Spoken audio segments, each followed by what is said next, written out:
வணக்கம். இயற்கையா வந்து மாறாட்டம் இருக்காமக்கா. காலையில தான் வருகிறது.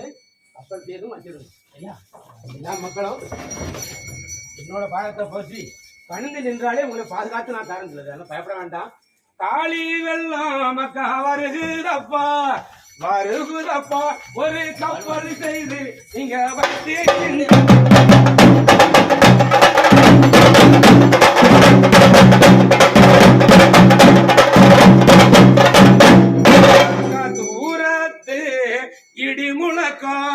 இடி முழக்கம் இப்ப வருட